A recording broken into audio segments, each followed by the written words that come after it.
June, United States electric car sales, and Tesla is completely dominating. And there's a good news and bad news here. One is Tesla had an extremely successful second quarter, especially with deliveries and production. And June obviously was when they made the final push. So it's no surprise that June numbers are really good for Tesla, and I hope that continues. But I think what's also helping, unfortunately helping Tesla to dominate the market right now, at least in the United States sales that are not really that far off from the worldwide sales as well, is the fact that other electric cars are really not being sold for one reason or another. I'll tell you all about these numbers pretty much right now. We're going to talk about what this means probably for the rest of the year, because some of it is really exciting and some of it is a bit of disappointment. So let's talk about it right now.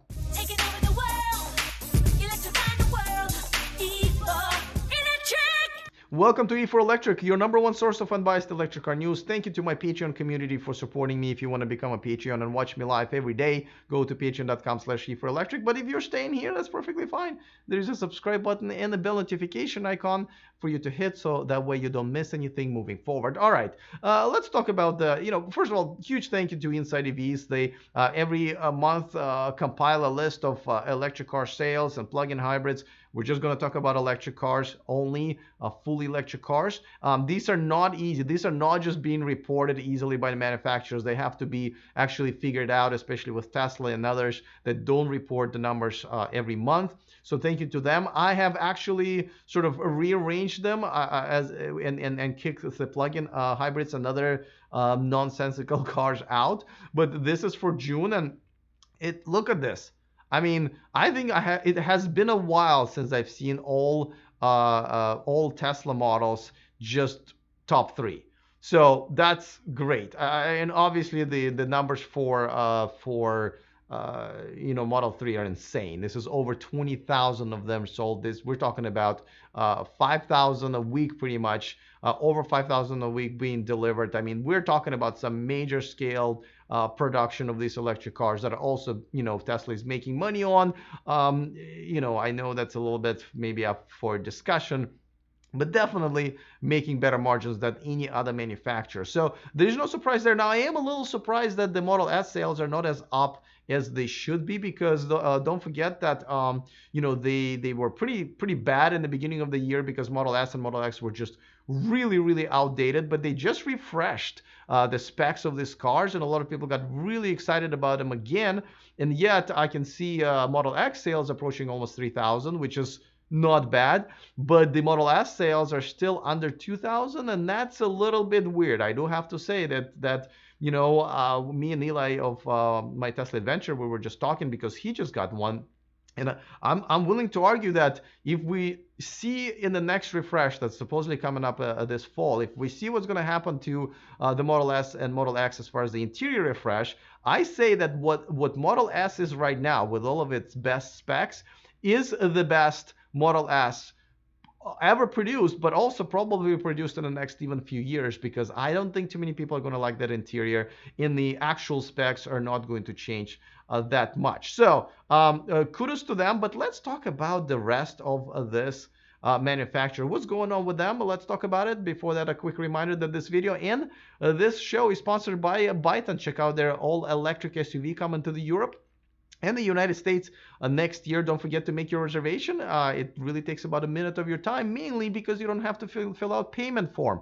That's right, there's no down payment to reserve this car. More than 50,000 people, including myself, have done so. So browse to the description of this video to reserve your Byton today. All right, so let's look at these numbers. Again, I'm going to put it on the bigger screen right here, full screen.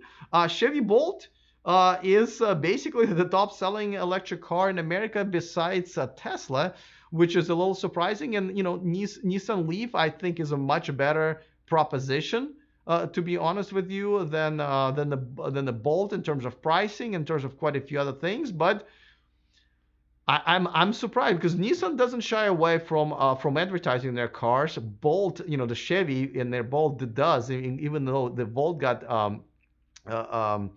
canned pretty much. So maybe that's where some of those sales are coming from. But I would assume that still a lot of people would be attracted by the Leaf. Apparently they are not. Let's talk about Audi e-tron. So I thought their ramp up is going to be climbing. They sold almost 900 of them in United States last month. But as you can see, this month we're only talking about 726, which is still a pretty strong number. And I have the a Facebook group for e-tron owners, and I see a lot of people are receiving deliveries, and I see what they're talking about, and everybody is pretty excited. I mean, it looks like people have been waiting for one for a long time. They're excited when they get it. I don't see that many issues, despite the issues that they might have had with the recall.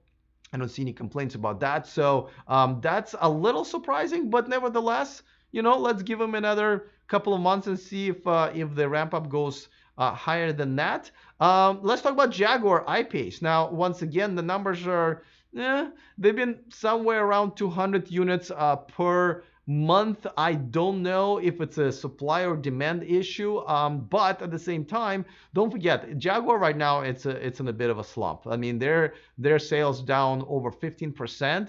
So they're struggling, and even though in the United States they're only selling about 237 of them, to 236 or something like that, that's still over 10%. I think it's like 12.5% of their total sales here. So it is very interesting that even with the lower sales comparing to what Jaguar sells, because they're a small manufacturer. Don't forget they're a small manufacturer.